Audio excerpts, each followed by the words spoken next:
Hey everyone, Asmir here. So, you know how everyone's always talking about India's economy, its tech scene, even its Bollywood dance moves? Well, today we're talking about something a little less glamorous but way more awkward. India's relationship with its neighbors. See, lately things have been a bit tense. Picture a family reunion where everyone's smiling for the camera, but you can practically hear the passive-aggressive whispers under their breath. We're talking border disputes, political shake-ups, and a whole lot of side-eyeing China's growing presence. It's enough drama to make a Bollywood movie, but unfortunately for India, this is real life. And like any good reality show, there's a lot to unpack. So buckle up as we dive into the fascinating, frustrating, and often hilarious world of India's foreign policy. Remember when India was Bangladesh's biggest cheerleader, supporting its independence, even sharing its love for cricket? Well, things have taken a bit of a turn. Remember Sheikh Hasina, the Prime Minister India seemed to love? Yeah, she's out. Ousted in a surprise election that saw Nobel Peace Prize winner Muhammad Yunus rise to power. Now, India's all nervous. Yunus has been critical of India in the past, and their worst fears were confirmed when, citing security concerns, read a serious case of the cold feet. India revoked Bangladesh's crucial transshipment facility earlier this year. Ouch. Someone get these two some couples therapy stat. Nepal, home to Mount Everest, breathtaking scenery, and some seriously complicated feelings towards India. Remember that whole 2020 constitutional amendment over disputed territories? Yeah, that didn't go over well. Nepal felt disrespected, like India was trying to play Big Brother. And who can blame them for looking for a shoulder to cry on? Enter China, with open arms and even more open wallets, investing heavily in infrastructure and whispering sweet nothings about mutual respect. India's left feeling like the ex who realizes they took their partner for granted.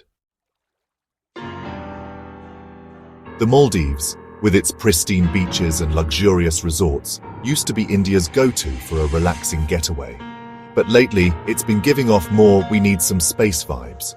New President Mohamed Muizzu, swept to power on a wave of, shall we say, strong national identity, launched a not-so-subtle India Out campaign.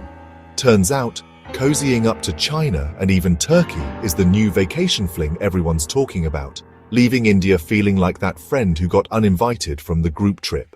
Awkward.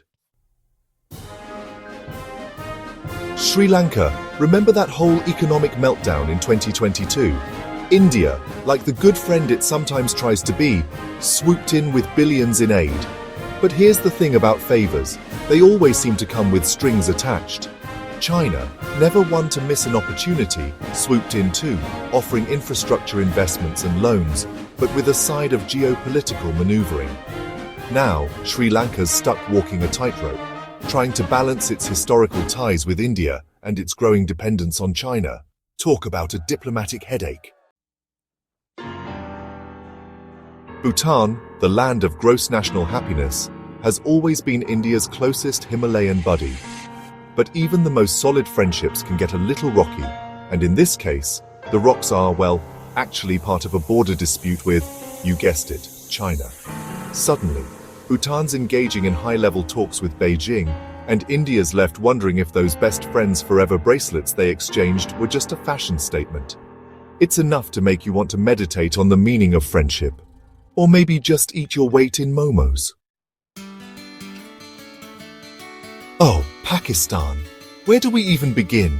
It's the geopolitical equivalent of that couple everyone knows should just break up already but can't seem to quit each other, no matter how many times they throw shade. Or in this case, mortar shells across the border. Ever since India revoked Jammu and Kashmir's special status back in 2019, it's been frosty silence and the occasional war of words between these two. Diplomatic engagement? Minimal. Progress on resolving those pesky border tensions? Let's just say it's a work in progress, emphasis on work. And finally, we arrive at the elephant, or should we say dragon in the room, China. The relationship between these two Asian giants is more complicated than a game of Go played on the back of a galloping yak. They've gone from ancient civilizations sharing wisdom to, well, let's just say things got a little heated in the Himalayas back in 2020. Despite attempts to resume those direct flights and smooth things over, that $99.2 billion trade deficit India's staring down feels like a constant reminder of just how much is at stake. It's a high-stakes game of economic and geopolitical chess, and right now, no one's quite sure who's got the upper hand. So, there you have it.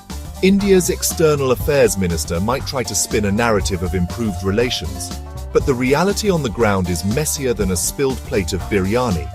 From Bangladesh to Bhutan, countries are reassessing their ties with India, juggling historical baggage with new geopolitical realities. And let's not forget China, looming large like a dragon at a tea party. One thing's for sure, things are about to get even more interesting in India's neighborhood. Stay tuned.